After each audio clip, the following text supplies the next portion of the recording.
나누겠습니다. 오늘 밤에 뵙게 돼서 참 반갑습니다.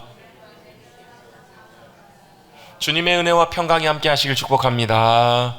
주님의 은혜와 평강이 함께 하시기를 주님의 이름으로 축복합니다. 그걸 한마디로 뭐라고 인사해요? 샬롬이라고 인사합니다. 우리 한국 사람들은 만나면 안녕하세요라고 인사를 하죠. 미국 사람들은 뭐라고 인사해요? Hi, hello 이렇게 인사합니다. 이스라엘 사람들은 뭐라고 인사할까요? 샬롬이라고 인사합니다. 주님의 평안이 함께 하시기를 원합니다. 여러분, 주님의 하늘의 평안이 함께 하시기를 주님의 이름으로 축복합니다. 하늘의 은혜와 평강이 함께 해주시면요, 이 땅에 어떤 것도 우리를 흔들 수가 없습니다. 빌립보서 4장 말씀에 보면 아무것도 염려하지 말고 오직 모든 일에 기도와 간구로 너희 구할 것을 감사함으로 아뢰라 라고 말씀하세요. 아무것도 염려하지 말고 오직 다만 모든 일은 뭐 기도할 일이든 기도 안 할 일이든 감사할 일이든 고통스러운 일이든 힘든 일이든 슬픈 일이든 걱정스러운 일이든 염려될 일이든 그 모든 일을 어떻게 하라고요? 기도와 간구로 너희 구할 것을 감사함으로 하나님께 아뢰라. 어떻게 아뢰라고요? 그래서 여러분, 기도는 어떻게 하는 거예요? 감사함으로 하는 것입니다. 우리 한민종 권사님만 믿으시나 봅니다.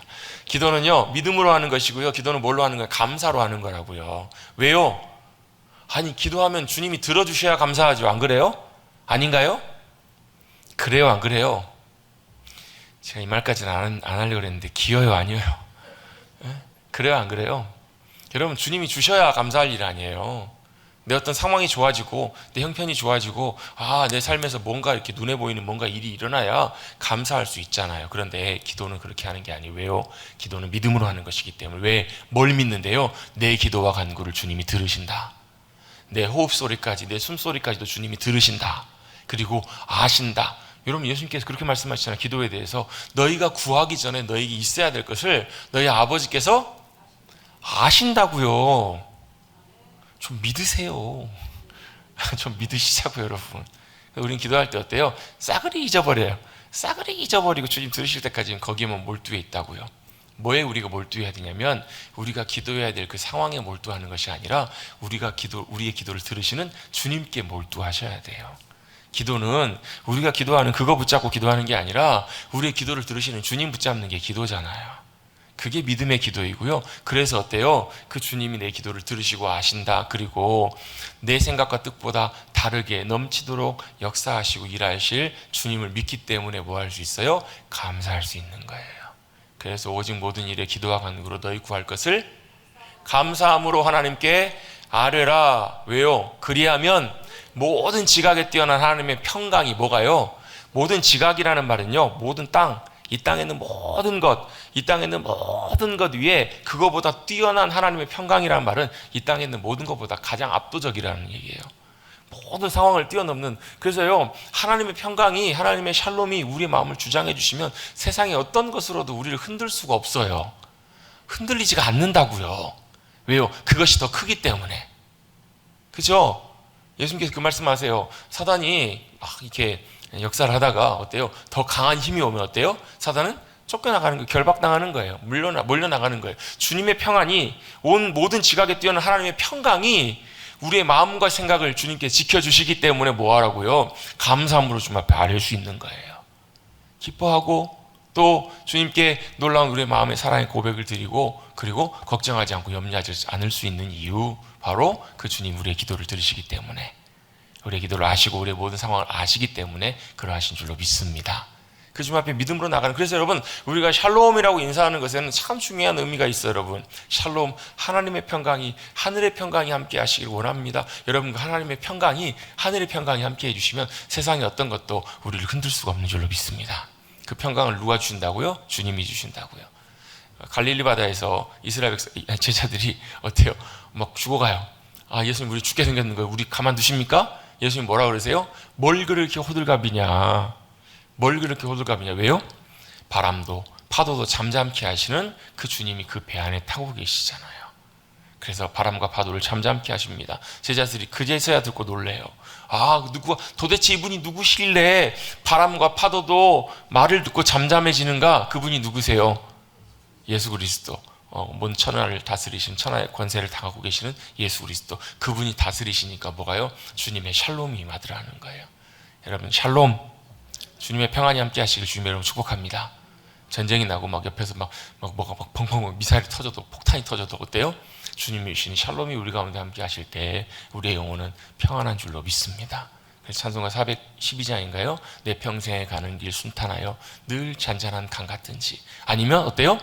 큰 풍랑 일고 요동이 치고 난리가 나고, 여러분 그 찬송 썼던 스태포드라는 분이 얘기 말씀드렸잖아요.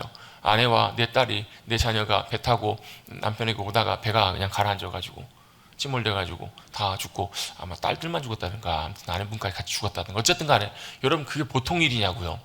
근데 그분이 뭐라고 고백해요? 내게 큰 풍랑과 파도가 일어날지라도 내 영혼 주님 안에서 평안합니다. 내 영혼 평안해, 내 영혼 평안해.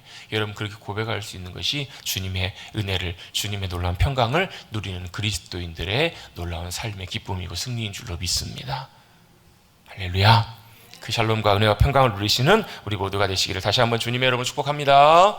아멘. 그런 우리 사랑하는 성도님들 되셨으면 좋겠어요. 특별히 이제 여름철 막 몸도 지치고 짜증나고 막 이럴 때 주님의 평강이 마치 우리의 영혼을 시원하게 해주시는 것처럼 우리의 영혼의 세임과 은혜와 기쁨을 충만하게 부어주시기를 간절히 바랍니다. 이런 은혜를 누리고 살아가는 사람들이 바로 누구냐면 그리스도인이에요. 하나님의 백성들은 이 땅에 살아가지만 하늘의 영광과 은혜를 맛보며 누리며 살아가는 사람들이라고. 우리 지난주 말씀 좀 기억나시죠? 기억나시죠? 우리는 이중국적자라고요. 좀 표현이 좀 그렇지만 대한민국 국적을 갖고 있으면서 또한 동시에 우리의 시민권은 어디에 있어요? 하늘에 있어요. 그 말은 하나님 나라의 시민들, 하나님 나라의 백성들이라는 말이에요. 하나님 나라의 백성들이기 때문에 지금 어찌 보면 지리적으로는 하늘과 땅이 떨어져 있는 것처럼 보이지만 그건 여러분 공간적인 개념이고요. 사건적인 개념으로 놓고 보면 하늘의 하나님께서 우리 가운데 함께 하시며 개입하시고 역사하시는 그 놀라운 은혜와 승리를 경험하게 될 때 그게 뭐라고요? 하나님의 나라가 임한 것이라고요. 예수님이 이 땅에 오셔가지고 어둠의 권세를 향해서 선포하세요. 야, 귀신아 떠나가라. 야, 질병아 치유되라 라고 하니까 어떻게 돼요? 묶였던 결박으로부터 자유케 되고 아팠던 고통으로부터 치유가 되고 회복되는 역사가 일어나요. 그게 무슨 역사인데요? 그게 하나님 나라의 역사라고요. 이사야 61장에 나온 것처럼 주 여호와의 신이 주님의 종에게 임하였더니, 그 여호와의 신이 내게 임하였더니 어떤 일이 벌어져요? 가난한 자에게 자유를, 또 눈먼 자에게 다시 보게 함을, 메인 자에게 자유케 되는, 풀려서 다니게 되는 은혜를 주님께서 일으켜 주시더라. 그걸 실제로 이사야에서 예언된 말씀을 예수님이 실제로 오셔가지고 그걸 그대로 보여주시잖아요. 누가복음 본문에서는 예수님이 공생의 사역을 시작하실 때 회당에 들어가셔서 그 말씀을 읽으시면서 사역을 시작하셨다라고 말씀하세요. 왜요? 이 땅에 야, 이게 진짜 하나님의 나라야라는 것을 보여주시기 위해서. 여러분, 우리 하나님 나라 하면 하늘에 있는 우리가 가게 될 천국, 그것만 우리가 생각하는 경우들이 너무너무 많아요. 근데 주님은 이 땅에서도 우리가 하나님의 나라를 누리고 살아가길 원하세요. 왜? 우리가 하나님의 자녀가 되고 하나님의 거룩한 백성이 되었으니까. 백성이 되었으니까. 비록 아직 그 나라에 도착하지는, 우리의 육신적으로 우리의 영혼이 도착하지는 않았지만, 부활의 영광 가운데 나중에 참여할 때가 오겠지만, 이 땅에 살아가면서도 주님은 그 은혜와 감격과 승리와 영광과 기쁨을 누리며 살아가기를 원하세요. 그게 누가요? 주님이 우리에게 주시길 원하시는 주님의 선물이었어요. 그래서 예수님께서 부활하신 다음에 제자들을 찾아오셔서 첫 번째 하셨던 말씀이 있습니다. 너희에게 평안이 있을지어다. 그것도 한마디로 샬롬이에요. 너에게 샬롬이 있을지어다. 이게 주님이 주시기를 원하셨던 주님의 귀한 선물이에요. 또 이 선물을 누구예요? 하나님께서 만나주시는 사람들에게, 주님의 음성을 듣고 주님 만나는 사람들이 누릴 수 있는 큰 선물이 바로 뭐냐면 샬롬이에요. 오늘 본문에도 보면요, 아브라함의 이야기가 계속해서 이어져서 나옵니다. 우리 아브라함 지난 14장에 어떤 이야기가 여러분 기록되어 있는지 지난주의 말씀 여러분 기억 한번 해보실까요? 어떤 일이 벌어져요? 조카 롯이 소돔으로 거주지로 옮겨요. 거기 살다가 소돔을 쳐들어왔던 연합군, 네 왕의 연합군이 그 소돔 지역과 다른 왕들과 싸워서 이겨요. 그래서 어떻게 돼요? 재물도 재산도 사람도 다 붙잡혀가지고 롯도 영락없이 이제 포로로 끌려가게 생겼어요. 그 소식을 누가 듣죠? 아브라함이 듣습니다. 그리고 어떻게 해요? 집에서 길리고 훈련된 318명의 자신의 가신들을 데리고, 이 가신들은 단순히 종들이 아니었던 것 같아요. 목숨 걸고 아브라함과 함께 할 수 있을 그런 정말 충성스럽고도 잘 준비된 318명. 여러분, 하나님께서는 기드온의 2만 명? 3만 명? 300명의 용사를 가지고 미디안 수만 명의 미디안 군사를 주님께서 이기게 하신 분이세요. 골리앗을 쓰러뜨렸던 것은 다윗의 물맷돌 조그마한 돌멩이 하나로 주님께서는 골리앗을 쓰러뜨리세요. 이게 뭘 의미할까요? 하나님의 사람들의 능력과 그들이 갖고 있는 재능과 그들이 갖고 있는 힘과 능력으로 권력으로 권세로 이기게 하시는 것이 아니라 누구로요? 하나님의 능력과 하나님의 권세와 하나님의 힘과 하나님의 강력하심으로 승리케 하시는 분이시라는 거예요. 그래서 여러분 우리가 연약할 때마다 여러분 감사하십시다. 왜요? 내가 연약하면 연약할수록 더욱 귀히 여기사 높은 보좌 위에서 우리를 보시는, 우리에게 힘주시고 우리의 능력이 되어주기를 원하시는 하나님이 우리 하나님이 되어주시기 때문에 그래요. 자, 그렇게 길리고 잘 훈련된 318명을 통해서 아브라함이 그들을 쫓아가가지고 그 왕들을 쳐서 이깁니다. 그리고 모든 걸 다 찾아와요. 이 전쟁과의 싸움들이 다 끝난 다음에 오늘 15장 1절에 이렇게 말씀합니다. 제일 첫 번째 단어가 뭐죠? 이후에라는 단어입니다. 이후에가 언제일까요? 밥을 먹은 다음이었다면 식후에 그랬겠죠. 자고 일어난 다음이라면 취침 후에 그랬겠죠. 깬 후에 그랬겠죠. 근데 이 후에는 어떤 때였냐면 바로 앞장에 나와 있는 전쟁을 마친 후에라고 1차적으로는 볼 수가 있을 거예요. 자, 아브라함이 바로 앞에 그 후에 무슨 일이 있었는가, 여러 왕들과의 전쟁이 있은 후에 이 일이 있었다, 이 사건이 있었다라고 15장을 설명해 주고 있다라고 볼 수 있어요, 없어요? 있죠. 사실 이 창세기 15장은 저도 굉장히 중요하게 보는 본문이고요. 그리고 이 본문이 아주 중요한 뿐만 아니라 하나님께서 일하신 역사심과도 아주 깊이 연관되어 있는 중요한 본문이 담겨 있어요. 사도 바울이 로마서나 갈라디아서에서 믿음으로 말미암는 의를 설명할 때 이 여기 본문에 나와 있는 이 본문의 이 내용과 의미를 가지고 설명하기도 합니다. 굉장히 사실 중요한 내용들이 많이 들어있는 본문인데요. 이 본문의 배경이 이 일 후에, 바로 전쟁을 마친 후에 이 일이 있었다. 즉 아직도 아브라함이 왕들과의 전쟁에 대한 그런 기억이 아직 생생할 때 아브라함 무슨 생각을 하고 있었을까요, 여러분? 네. 아브라함 무슨 생각을 하고 있을까? 전쟁 마치고 돌아왔습니다. 야, 내가 승리했다, 이겼다, 이런 생각도 있었겠지만 이런 생각과 마찬가지로 동시에 엄습해오는 많은 생각들이 있었을 거예요. 무슨 생각이요? 혹시 또 다른 왕들이, 그 왕들이 또 준비해가지고 보복하면 어떻게 하지? 이런 생각이 들 수 있었겠죠.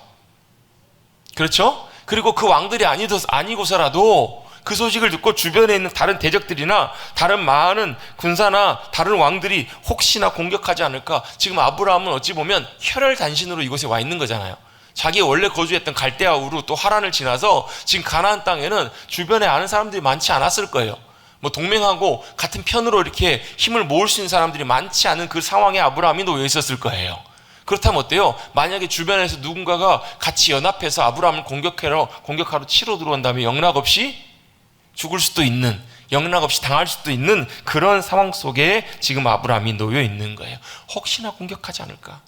혹시나 보복해서 공격해 오지 않을까? 그런 많은 생각. 지금 아브라함, 그 시대는 또 다들 대부분 보면 그 민족 중심으로, 부족 중심으로 이렇게 유목민처럼 생활을 많이 했었잖아요. 그러니까 그렇게 어떻게 보면 아브라함은 참 취약한 상황 속에 놓여 있었다라는 것을 우리가 짐작해 볼 수가 있어요. 그럴 때 아브라함에게 하나님께서 하나님의 말씀이 환상 중에 임합니다. 우리 1절 말씀 같이 한번 읽어보겠습니다. 1절 읽습니다. 시작.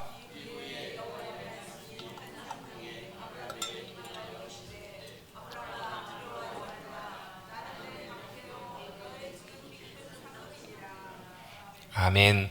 여호와의 말씀이 아브라함에게 환상 가운데 이렇게 말씀하십니다. 아브라함아, 두려워하지 말라라고 말씀하세요. 왜요? 아브라함의 두려운 마음이 좀 있었던 것 같아요.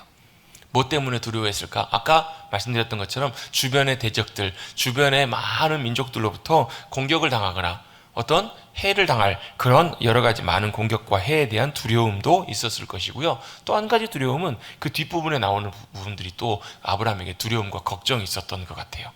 자식이 없어요. 조금 이따 다시 한번 나누겠지만 자식이 없는 문제 때문에 아브라함이 나이는 들어가고 있는데 자식이 없어서 여러 가지 많은 걱정과 두려움 가운데 있었던 아브라함에게 하나님께서 말씀하십니다. 아브라함아, 두려워하지 말라. 그러면서 그 이유를 이렇게 말씀하십니다. 나는 너의 방패이요 너의 지극히 큰 상급이니라. 하나님이 아브라함에 뭐가 되어주시겠다고요? 방패가 되어주시겠다라는 거예요. 방패가 뭐예요? 그 당시에 공격을 다 막을 수 있는 보호막이에요. 지금이야 뭐 방패를 사용하진 않지만 과거에는 전쟁을 하거나 싸울 때 제일 중요하게 자기를 보호할 수 있는 무기 중에 하나가 바로 뭐냐면 방패였어요. 방패를 숨을 때 화살이 막 억수로 쏟아져도 방패 뒤에 숨어 있으면 목숨을 보존할 수가 있었어요. 저기 칼이나 창으로 찌를 때도 방패로 막으면 그 칼이나 창의 위협으로부터 보호를 받을 수가 있었다고요. 누가요? 하나님이 아브라함의 방패가 되어주겠다라는 거예요.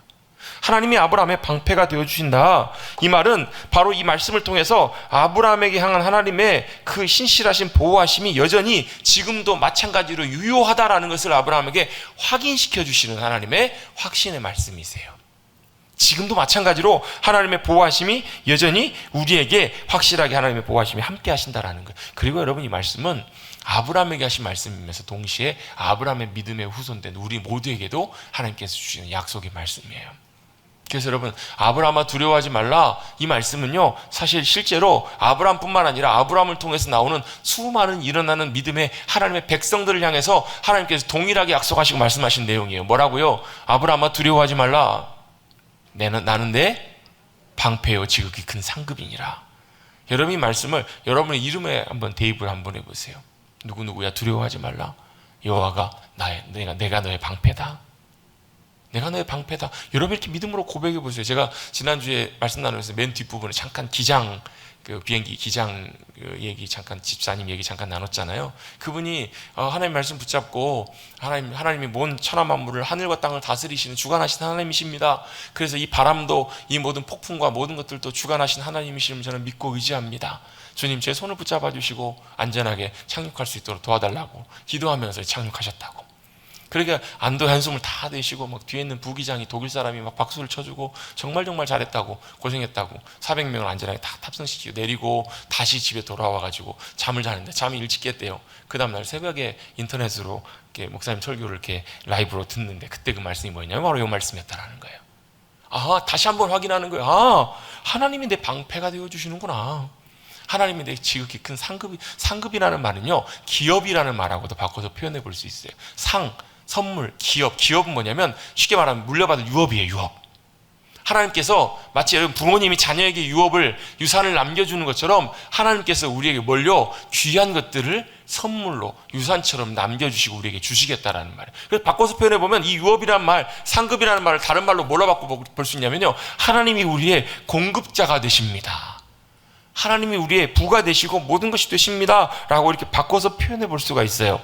하나님이 우리의 방패가 되시고 지극히 큰 상급이 되십니다, 이렇게 우리가 고백할 수 있는 거예요. 그런데 이걸 누가요? 하나님이 어떤 누군가를 통해서 그렇게 하시겠다는 것이 아니라 하나님이 직접, 중개인이 아니라 하나님이 직접 자신이 그렇게 하시겠다라는 거예요.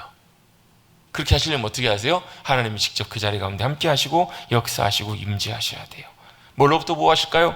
그들을 공격하려고 하는 약탈하는 왕들로부터. 네, 그것도 맞습니다. 그런데 이 하나님의 보호하심의 약속은 그 대적들과 왕들의 공격들뿐만 아니라 그 이상의 것들로부터도 주님이 보호하신다라는, 그 이상의 더 큰 해와 큰 우리를 공격하는 모든 종류의 해와 공격을 막는 방패가 된다라는 거예요. 이 해는 하늘에 떠 있는 해 말고 공격하는 모든, 우리를 해롭게 만드는 모든 공격들과 모든 더 큰 모든 것들을 막는 방패가 되어주신다라는 거예요. 누구에게요? 하나님이 택하신 믿음의 백성들에게, 아브라함을 통해서 믿음으로 세워진 믿음의 자녀들 가운데 하나님께서 저와 여러분의 방패가 되어주시는 줄로 믿습니다. 믿으시기를 주님의 이름으로 축복합니다. 무슨 일을 만날 때에도, 무슨 상황이 생길 때에도 이렇게 여러분 믿음으로 고백하세요. 여러분, 참 좋은 기도 중에 하나가 무슨 기도냐면 말씀이 우리의 기도가 되는 거예요. 기도할 때 여러분 성경의 말씀이 여러분의 기도가 되도록 한번 그렇게 기도해 보세요. 어떻게 해요? 주님, 제 마음속에 두려움과 복잡함과 염려가 있습니다. 그런데 주님, 여호와 하나님이 내 방패가 되십니다. 이럴 때는 아멘 하셔야 됩니다. 이럴 때 아멘 하셔야지. 언제 아멘 하시려고요? 어떻게 해요? 기도할 때 여러분 어떻게 기도하신다고요? 하나님이 제 방패가 되십니다. 이렇게 기도하시는 거예요. 말씀이 여러분의 기도가 되시도록. 주님이 제 방패가 되십니다. 그리고 하나님이 제 지극히 큰 상급이 되어주십니다.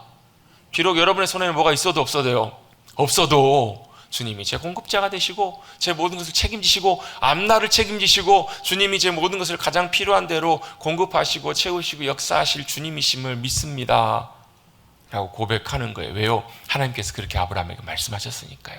다시 한번 저를 따라서 고백해 보시겠습니다. 아브라함아, 두려워하지 말라. 나는 내 방패요 너의 지극히 큰 상급이니라. 아멘. 아브라함이 여전히 염려하고 있을 때, 두려워하고 걱정하고 있을 때 주님은 아브라함의 방패가 되어주시겠다고, 신실한 온전한 방패가 되어주시겠다고요. 그리고 그것을 직접 다른 걸 통해서가 아니라 다른 매체나 사람이나 다른 걸 통해서 지켜주시겠다고 말씀하시지 않고 하나님이 직접 아브라함의 방패가 되어주시겠다라는 거예요. 하나님을 뚫을 수 있는 것들이 있어요, 없어요? 여러분, 창과 방패가 있잖아요. 모순이라고 하잖아요. 이 창으로 말할 것 같으면 뚫을 수 없는 방패가 없는 가장 날카롭고 위력적인 가장 무서운 창입니다. 이 방패로 말할 것 같으면 어떠한 창도 어떠한 칼의 공격도 막을 수 있는 완전한, 세상에서 가장 안전하고 완전한 방패입니다. 그럼 싸우면 누가 이겨요? 누가 이겨요? 이게 모순이잖아요, 모순. 누가 이길까? 여러분, 주님이 이기십니다. 주님을 뚫을 자가 없고 주님의 보호막으로부터 우리를 건들 자가 없습니다. 그것이 여러분, 주님께서 우리에게 약속해 주신 귀한 말씀이심을 꼭 기억하시고, 아브라함에게 하셨을 뿐만 아니라 우리에게도 동일한 그 말씀으로, 약속으로 듣고 우리도 이렇게 고백하실 수 있게 되길 바랍니다. 주님이 제 방패가 되시고 가장 큰 상급이 되십니다. 이렇게 고백하시는 저와 여러분 되시기를 간절히 바랍니다. 또 아까 제가 두 번째 말씀드리는 부분이 있다고 말씀드렸어요. 하나는 주변에 있는 왕들이나 대적들로부터 위협, 공격, 그런 걱정과 염려와 두려움도 있었지만 또 한 가지 아브라함에게 더 사실 걱정되고 염려되는 것이 있었습니다. 영혼에 대한 걱정이에요. 나이는 들어가는데, 나이가 들어가고 이제 점점 인생의 시간들은 지나가고 있는데 아브라함에게는 그런 일시적인 안전뿐만 아니라 더 큰 위협이 그에게 있습니다. 바로 뭐냐면 후손이 없다라는 거예요. 지금도 그렇지만 그 당시에는 후손이 없으면 자신의 노년과 자신의 인생과 그 후대를 책임져 줄 수 있는 누군가가 아무도 없었던 거예요. 이 문제에 대해서도 아브라함에게 동일하게 하나님의 약속과 보호하심은 유효합니다. 후손이 없어서 염려가 되고 걱정이 됨에도 불구하고 하나님이 아브라함의 방패가 되어 주시겠다고, 그리고 너에게 큰 상급이 함께 하실 거라고 하나님께서 그렇게 약속하고 계시고 말씀하고 계셨던 거예요. 이 말씀을 들었음에도 불구하고 아브라함은 이렇게 얘기합니다. 아브라함이 이르되, 2절입니다. 주 여호와여, 무엇을 내게 주시려 하나이까? 이게 무슨 말이에요? 지금 하나님 뭘 주시려고 하시는지 잘 모르겠지만 지금 제게선 제일 중요하고 제일 걱정스럽고 염려스러운 거 한 가지가 있는데 그것도 안 되고 있는데 주님 뭘 주시는 게 제게 무슨 의미가 있겠습니까? 이런 아브라함의 마음을, 자신의 마음을 표현했다고 볼 수 있죠. 그게 뭐예요? 자식이 없다라는 거예요. 나는 자식이 없사오니 나의 상속자는 이 다메섹 사람 엘리에셀이니이다, 이렇게 얘기를 합니다. 이 엘리에셀은 누구냐면 다메섹 출신인데요, 아브라함의 충성스러운 하인 종입니다. 얼마나 충성스러웠냐면 아브라함이 자신의 상속자 아들로 삼고 싶을 만큼. 나중에 이제 이삭이 태어난 다음에 이삭의 아내 리브가를 이제 구해야 될 때, 아내를 구할 때 누굴 보내요? 이 다메섹 엘리에셀을 믿고 맡기고 보냅니다. 왜요? 그만큼 아브라함에게 믿을 만한, 충성스러운, 마치 진짜 자기 아들과 같은, 자기 몸에서 태어난 아들은 아니었지만 친자식과 같이 믿을 만한 그런 존재가 누구였냐면 다메섹 엘리에셀이었어요.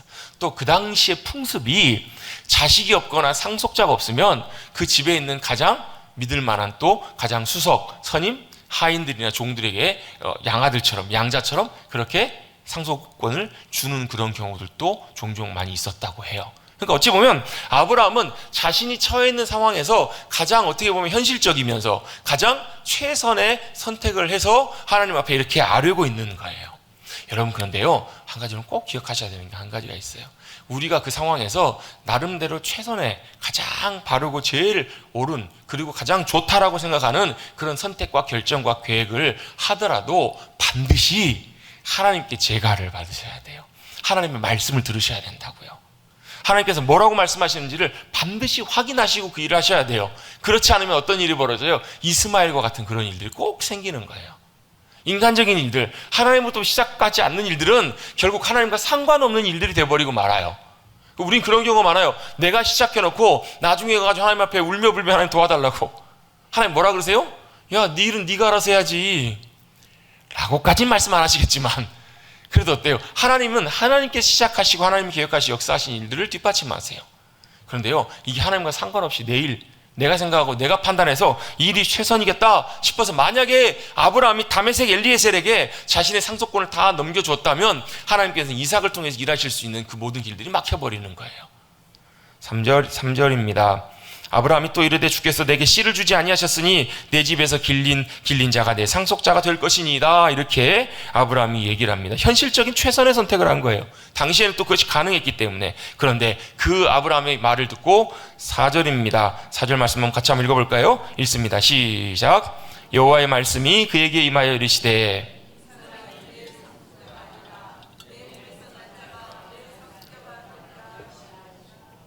아멘. 자, 아브라함에게 걱정거리가 또 있었다고 말씀드렸죠. 상속자가 없어요. 아들이 없어요. 그 아들이 없는 것은 하나님에게도 사실은 굉장히 중요하신 문제예요. 왜? 하나님께서는 아브라함을 통해서 큰 민족을, 큰 후손을 이루게 하시겠다라고 주님이 먼저 계획하시고 약속하셨잖아요.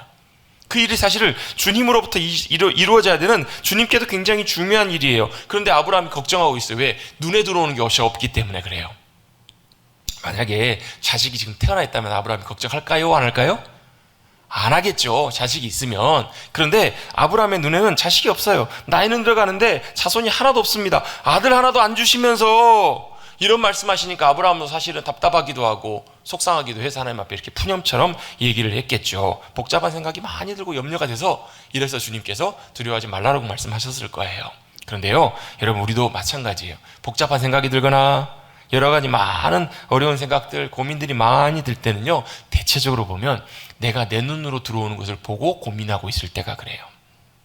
내가 눈으로 들어오는 거, 보는 거, 내 현실, 내일, 내가 눈으로 보고 고민하고 판단하는 거, 그게 여러분 내가 지금 고민하고 있다는 그런 증거가 모습이 돼요. 그러면 걱정 안 하고 고민 안 해야 되는가? 걱정이 들고 고민이 들면 어디로 가셔야 되냐면요, 주님의 말씀을 듣는, 음성을 듣는 그 자리로 나가셔야 돼요.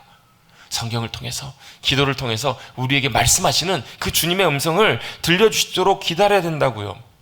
아브라함 생각에는 아들 낳기는 틀렸으니까 다메섹 엘리에셀을 세워야 되겠다, 그렇게 생각했지만 분명히 하나님은 다른 말씀을 하신다라는 거예요. 그래서 우리에게도 동일하게 마찬가지예요. 고민이 되거나 어떻게 해야 될지 잘 모를 때, 막막할 때 우리는 반드시 해야 되는 것이 있어요. 하나님의 음성을 들으셔야 돼요. 하나님 말씀하심을 들으셔야 돼요.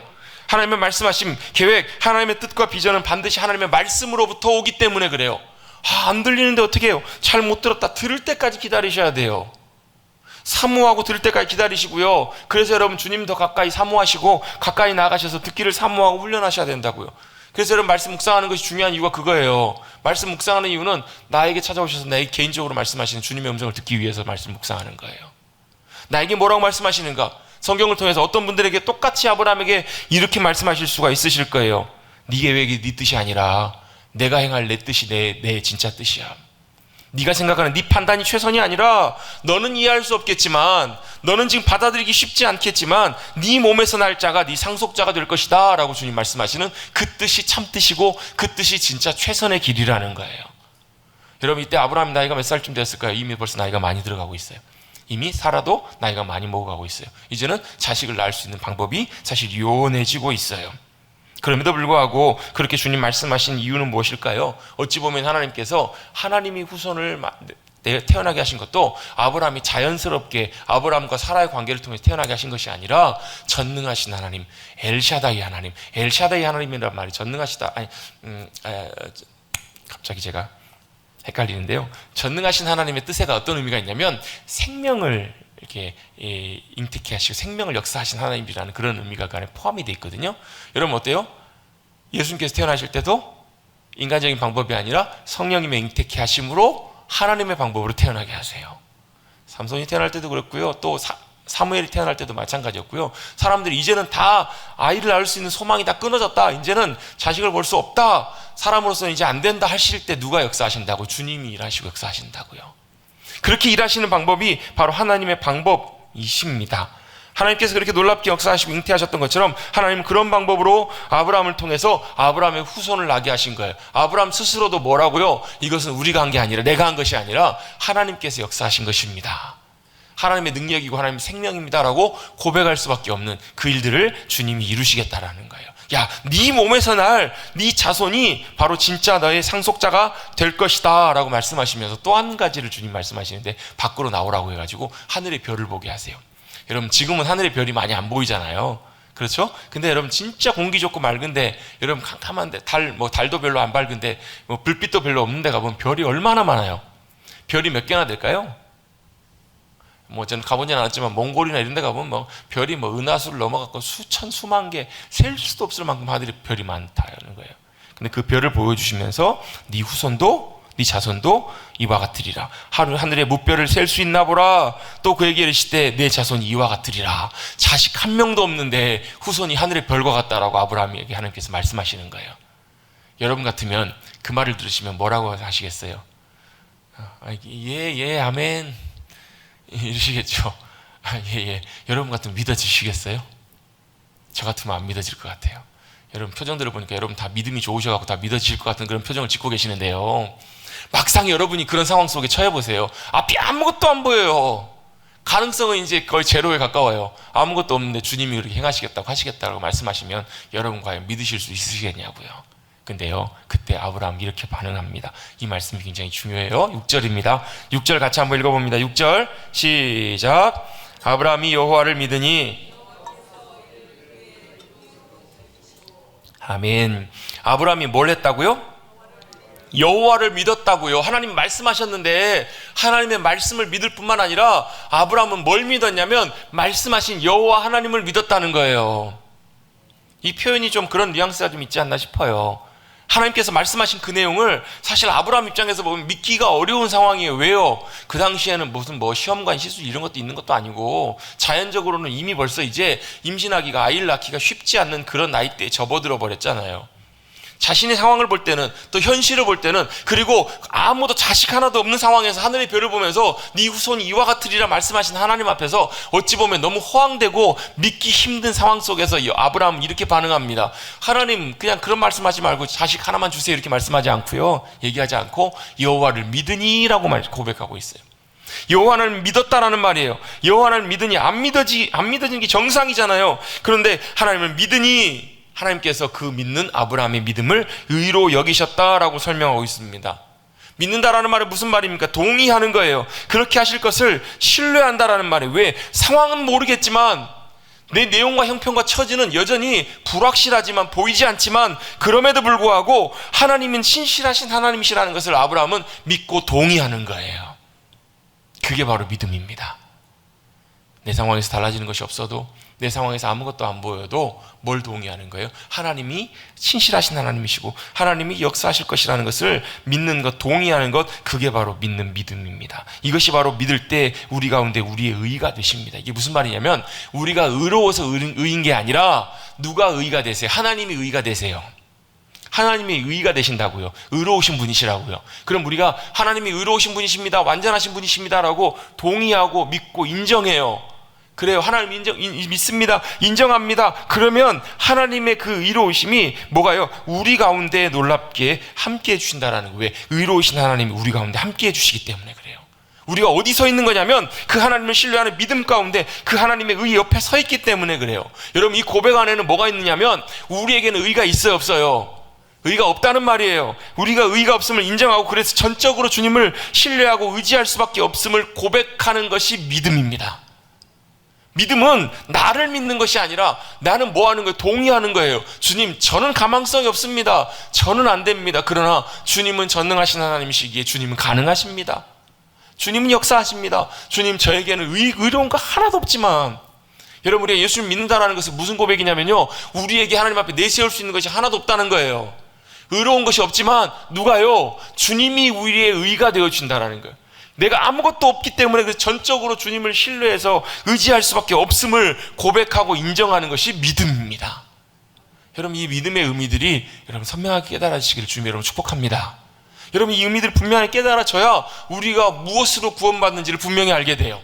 선명하게 알게 돼요. 그리고 그 자리에 서 있게 돼요. 주님, 나는 의가 없습니다. 나는 자격도 없고 조건도 없습니다. 왜 우리가 자꾸 이 구원의 문제에 대해서 자꾸 의심이 생기는가?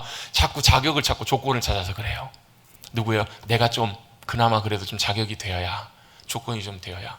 제가 확신받은 성경 공부 시작하면서 제 첫 시간에 이걸 여쭤봤거든요. 어떤 분이 이러시더라고요. 구원받은 것 같긴 한데 100%는 신뢰를, 100%는 못 믿을 것 같다고. 왜 그런지 아실까요? 왜 그런지 아세요? 예, 자기 안에 그래도 조금 뭔가 이렇게 자격이 좀 돼야 되는데 그 자격까지는 못 되는 거예요. 여러분, 제가 머릿들교회 와서 제일 처음에 했던 설교 내용 중에서 여러분 이 말씀 기억나시는지 모르겠어요. 여러분, 우리가 하나님 앞에서 십자가 앞에서 몇 점이라고요? 빵점이라고. 우린 대부분 뭐라고 생각하냐면요, 조금 양심 있는 분들은 한 50점, 조금 좀 뭐랄까 이렇게 교만하고 이런 분들은 한 70점, 자기가 하나님 앞에서 70점에서 80점 정도는 되지 않을까 이렇게 생각한다고요. 은연중에 이렇게 생각을 해요. 그리고 조금 보통 일반적인 분들은 한 50점이나 될까? 겸손하신 분들은 한 2, 30점밖에 안 되는 것 같아요. 아니요, 우리에게는요 하나님 앞에 내세울 수 있는 것이 하나도 없어요. 하나도 1%도 내세울 수 있는 것이 있어서도 안 돼요. 왜? 하나님의 의 앞에서 그 1%는 아무 의미가 안 되기 때문에 그래요. 믿음이라는 것은 내게 조건이 없고 자격이 없어서, 그런데 그것이 누구에게 있으세요? 신실하신 하나님께 있기 때문에 하나님을 신뢰하는 것. 아브라함이 여호와를 믿으니라는 말씀 안에 뭐가 담겨 있어요? 자신은 아무것도 믿지 않고 지금 막막하고 답답한 상황인데 하나님이 그렇게 하시겠다고 하니까, 예, 주님 동의합니다. 하나님께서 그렇게 행하실 것을 저는 믿고 기다리겠습니다. 믿습니다. 동의합니다. 그 자리에 서 있는 것, 그게 아브라함의 믿음이었던 거예요. 근데 그게 뭐가 돼요? 하나님께서 아브라함을 의롭게 여기시는 의의 놀라운 조건이 되었던 거예요. 여러분, 우리도 마찬가지입니다. 우리의 선한 것이 없고요, 우리에게 실력이 없고요, 우리에게 능력이 없어요. 여러분, 좌절하지 마세요. 여러분, 어차피 그래요. 여러분 뭔가 좀 잘했다고 여러분 우월감 가지지 마세요. 하나님 앞에 그 아무것도 아니에요. 여러분, 그걸로 나가는 것이 아니라 나는 죽고 주님 의지해서 주님으로 나가는 것. 제가 여러분 얼마 전에 다녔던 데 말씀드렸잖아요. 비석에 한번 누워봤다고. 갈라디아서 2장 20절 말씀의 비석에. 그날 햇빛이 쨍쨍 내리쬐는 날, 낮인데 11시쯤 됐는데 비석이 얼마나 뜨겁든지 누워있는데 쉽지가 않더라고요. 근데 뭐라고 써 있어요? 누구누구는 내가 그리스도와 함께, 누구누구는 그리스도와 함께 십자가에 못 박혔나니 그런즉 이제는 내가 산 것이 아니라 내 안에 누가요? 주님이 사신다고. 내가 죽고 내가 아무것도 아닌 것을 인정하고 고백하는 것, 거기에서 여러분 놀라운 믿음의 자리에 나갈 수 있는 여러분 은혜의 길들이 열려지게 되는 줄로 믿습니다. 아브라함은 그 자리에 나갔던 거예요. 아브라함은 여호와를 믿었어요. 동의했어요. 전적으로 신뢰하고 믿음으로 나갑니다. 그걸 하나님께서 정말로 기쁘게 여기시고 그의 의로 여기세요. 여러분, 하나님의 의 앞에 여러분 우리도 믿음으로 반응해서 나가실 수 있는, 주님 우리에게는 의가 없습니다. 주님 우리에게는 소망이 없습니다. 주님 우리에게 능력이 없고 사랑이 없고 신실함이 없습니다. 그런데 주님은 신실하십니다. 이걸 여러분 고백하시고 인정하고 나가시는 저와 여러분 되시기를 주님의 이름으로 축복합니다. 그의 의로 여기시고 그에게 또 말씀하십니다. 이 땅을 너에게 주어 소유가 삼게 하리라. 너희 후손들이 이 약속의 땅, 이 땅 가운데 거하게 될 것이다 라고 주님이 그 땅을 주셔요. 아브라함이 묻습니다. 주님, 이 땅을 우리에게 주신 것을 무엇으로 알 수 있겠습니까? 주님, 확증을 좀 증거를 주세요 라고 주님께 부탁을 드리자 하나님께서 3년 된 수송아지, 그 다음 암송아지, 그 다음에 3년 된 암염소, 3년 된 순양을, 그리고 비둘기와 집비둘기를 가져오라고 하시고 쪼개놓으라고 하십니다. 이게 무슨 말이냐면 소와 양과 염소와 새들은 이제 가만 놔두고 이걸 쪼개놓고 나중에 누가요? 불이 그 가운데 지나가세요. 그 불은 누구냐면 주님의 임재의 불이지 않을까 싶어요. 주님의 임재의 불이 쑥 지나가십니다. 그 뭐예요? 그게 그 당시에 고대에 언약을 맺는 관습의 방법이었어요. 약속을 하는데 누가요? 보통은 일반적으로 강대국과 약소국이 조약을 맺으면 누가 아쉬운 입장이에요? 약소국이 아쉬운 입장이에요.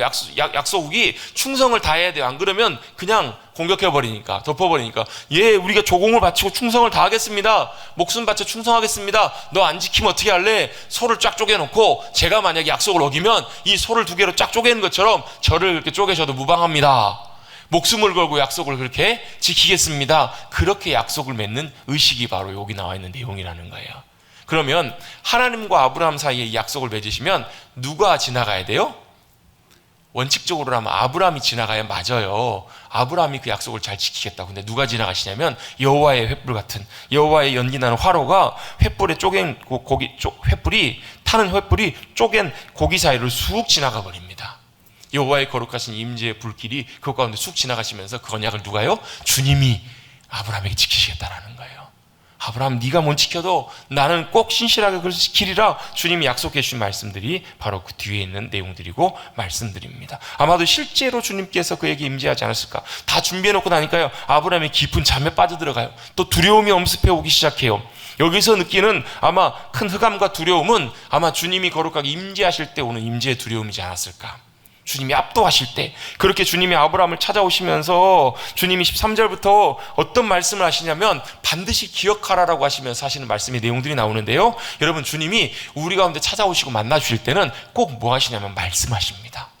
뭘 말씀하시냐면 하나님이 어떤 분이신지, 또 하나님이 뭘 계획하고 원하시는지, 아브라함에게 그 뒤에 이루어질 일들을 주님 말씀하세요. 네 자손이 이방에서 객이 되어 그들을 섬기겠고 그들을 400년 동안 내 자손을 괴롭히니, 이게 언제예요?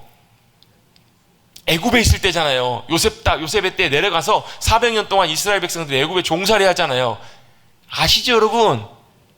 출애굽기에 출애굽 배경이 되는데요, 이스라엘 백성들이 요셉 때까지 내려갈 때 괜찮은데 요셉이 죽고 난 다음에 다른 왕이 되었을 때, 그때부터 이스라엘 백성들이 엄청나게 번성해지니까 그들을 학대하기 시작해요. 괴롭히기 시작해요. 왜 그래요? 하나님이 약속하신 말씀 가운데, 그 계획 가운데 그 일들이 진행됐던 거예요. 여러분, 심지어 이스라엘 백성들에게는 고난과 아픔이었지만 이미 아브라함에게 몇백 년 전에 이미 아브라함에게 그것을 미리 말씀해 주신 거예요. 그리고 결론이 어떻게 돼요? 400년 동안 내 자손을 괴롭히겠지만 14절입니다. 14절, 그들이 섬기는 나라를 누가요? 하나님께서 징벌하시겠다고요. 10가지 재앙으로 애굽을 초토화시켜 버리시잖아요. 완전히 애굽이 완전 박살이 나버립니다. 그리고 어떻게 해요? 후에 내 자손이 큰 재물을 이끌고 나오리라. 이게 출애굽기 12장 13장 보면 나와요. 이스라엘 백성들이 400년 동안 종살이 했는데 종이 무슨 재산이 있겠어요. 근데 그들이 나올 때요, 주변에 있는 애굽 사람들로부터 은근 보화와 귀중한 많은 것들을 많이 갖고 나와요. 큰 부유함, 큰 재물을 갖고 이끌고 나오리라. 왜요? 주님이 미리 이전에 말씀해 놓으신 그대로 일이 되는 거예요. 여러분, 모든 세계의 역사와 모든 것들을 주관하시는 분 하나님이신 줄로 믿습니다.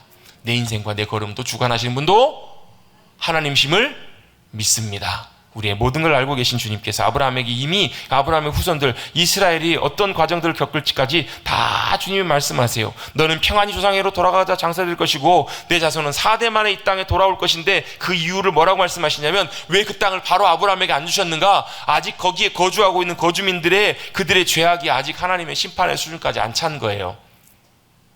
아직 하나님께서 그들을 막 몰아내신 것이 아니고 하나님의 때에 그들 가운데, 그 땅 가운데 돌아오게 하시려고 하나님의 시간적 유예를 두신 거예요. 그리고 언제요? 그들이 나중에 출애굽해서 400몇 년 더 꽤 됐겠죠. 아브라함 때부터니까. 그들이 돌아왔을 때는 이미 하나님께서 그들을 심판하셔도 될 만큼 그들의 악과 죄가 가득한 그 시대에 하나님께서 그들을 다시 돌아오게 하시는 거예요. 그래서 모세를 통해서 여호수아에게 이스라엘 가나안 땅을 점령하라고 하시잖아요. 명령하시면서 다 진멸하라고 말씀하시는 이유가 두 가지 이유가 있어요. 첫 번째 이유는 뭐냐면, 이스라엘 백성들이 그들을 남겨두면 그들의 죄악과 문화 가운데 영향받고 물들기 때문에. 여러분, 죄는요 기가 막히게 물이 듭니다. 여러분, 빨래 돌릴 때 흰 빨래 넣고 색깔 빨래 넣으면 금방 흰색이 물들잖아요. 그것처럼 여러분, 죄는 진짜 금방 물들어요. 또 한 가지는 이 하나님의 때가 될 때까지 하나님께서는 유예시키셨다가 하나님의 때 그들을 완전히 심판하시는 그 때가 왔기 때문에 그렇게 되었다라는 것, 그게 바로 두 번째 이유입니다. 그리고 그 땅을 반드시 주님께서 주시겠다라고 아브라함에게 약속해 주시는 내용이 오늘 본문에 나와 있는 내용입니다. 다시 한번 말씀을 정리합니다. 아브라함에게 주님께 찾아오셔서 말씀하십니다. 뭐라고 말씀하세요? 두려워하지 말라. 내가 너의 방패요 지극히 큰 상급이다 라고 말씀하십니다. 여러분, 그 말씀을 믿으십시다. 그리고 우리 상황으로, 우리 눈으로 볼 때 복잡하고 염려가 되고 답이 안 나올 때 여러분 뭘 들으셔야 돼요? 주님의 말씀하심을 들으셔야 돼요. 그리고 그 말씀이 믿어지지 않더라도 믿음으로 고백하시고 주님의 신실하심을 인정하고 믿음으로 나가실 때, 그 약속 안으로 들어갈 때 주님께서 행하실 놀라운 일들, 우리는 신실하지 못해도 신실하게 주님이 역사하시고 이루실 놀라운 일들을 저와 여러분의 삶 가운데 나타내 주실 줄로 믿습니다. 그럼 우리는 뭘 하면 돼요? 주님은 신실하게 주님의 약속을 지키시는 분이세요. 우리가 연약해도 부족해도, 그럼 우리가 뭐 하면 되는가? 우리도 그 약속 가운데 동참하고 믿음으로 그 일 안에 들어가시면 돼요. 믿고 의지하고 그 안에 거하심으로, 주님 안에 거하심으로 주님이 이루실 놀라운 일들, 그 은혜와 승리를 맛보고 경험하시는 우리 사랑하는 성도님들 되시기를 간절히 주님의 이름으로 축복합니다.